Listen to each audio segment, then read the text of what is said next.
Actually ask Councillor Carr to come up. Come on up. I'm alive.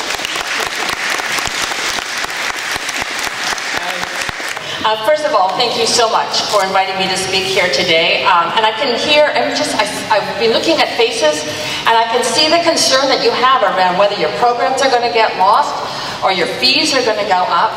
And it's exactly why I got involved at the City Council table, because I too am concerned about those things, or the other alternative, which is at the City Council table, that we have to make up for the loss of money or the loss of volunteer time potentially down the road, and do so by having to raise your taxes and find the money in the city budget.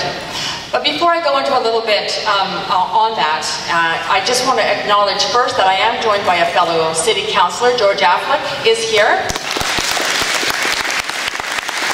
I know that Elizabeth Ball had also wanted to attend, but is not feeling well. I think this flu thing that's going around is hitting people. I also see that John Cooper and Melissa DeGenova from the Park Board are here. And a former Park Board Commissioner and Vancouver City Councillor, Tim Lewis, is here.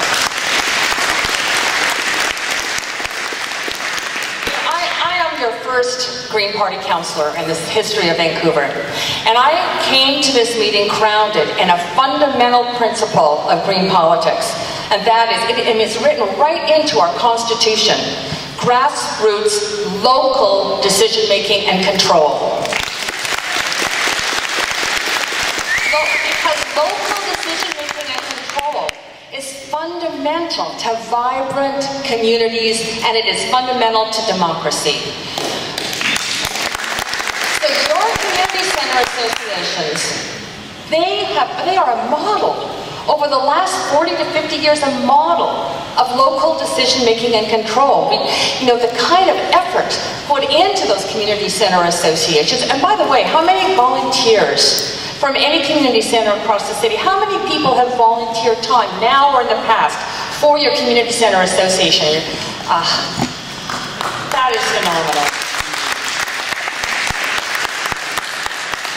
Your exercise of control is really what has made your community so vibrant. I think it's what makes Vancouver so very special. We're not cookie cutters. It is in our diversity of neighborhoods, the vibrancy that we feel at those neighborhood levels, and in fact that makes us one of the world's most livable cities. I'm very convinced. Thank you for your volunteerism. I think the most important thing I can say to you is thank you. I went to the Park Board meeting a week ago, and I have to say that in that process and in witnessing the kind of debate that's gone on in the media, I feel ashamed that there is not the respect granted to you for the kind of volunteer effort, the dedication that you as individuals have made to your communities to make your community a better place.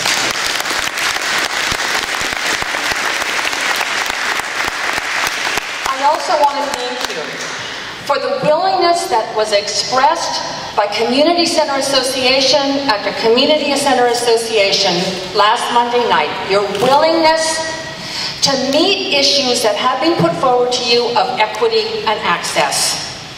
That is what negotiation is about.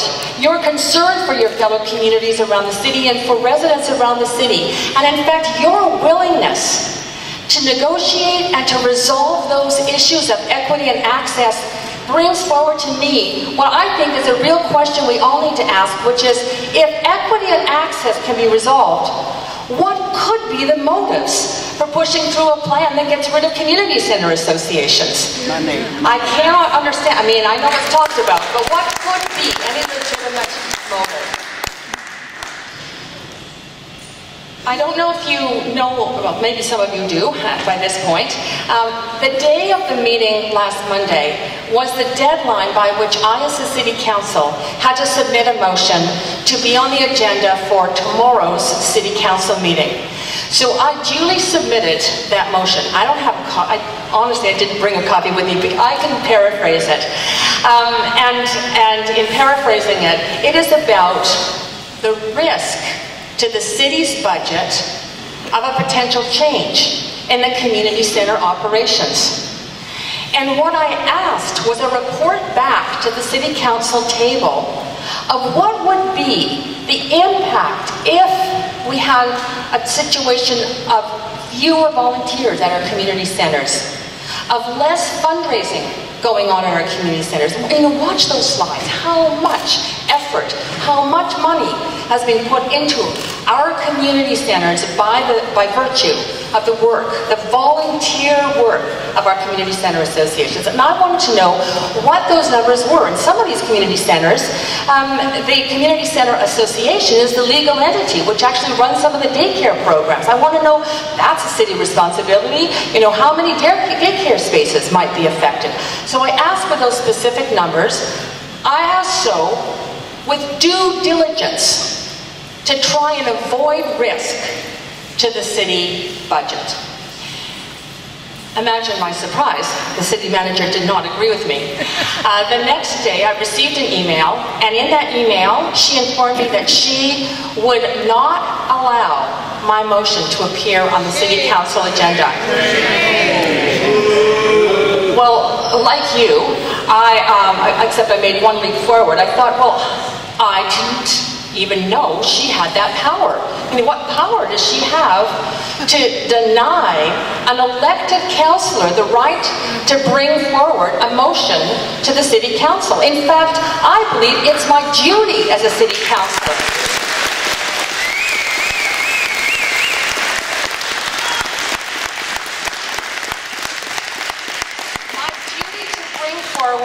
An issue that would speak to the concerns of citizens. In response to receiving that email, I decided to seek legal counsel, and I did a hire. I have hired a lawyer, so that all of you know I'm not reporting tonight, especially for the media's sake, not reporting tonight on what legal advice is that I'd be given, the actual statement by the lawyer in opinion, but I will be reporting on it tomorrow morning at 8:45 a.m. That's 45 minutes before City Council begins. Any of you are welcome to attend that. It will be on the front steps, the 12th Avenue front steps of City Hall. And so I will be reporting then not only what my legal counsel has given me an opinion, but then what my next steps would be. I received another email from the city manager last week after I was on some media. Again, one that kind of floored me. And in that email, she suggested that I should think carefully before talking more in the media and in the public about this issue. So, let me tell you, I have thought carefully. I will not be intimidated, nor will I be silenced.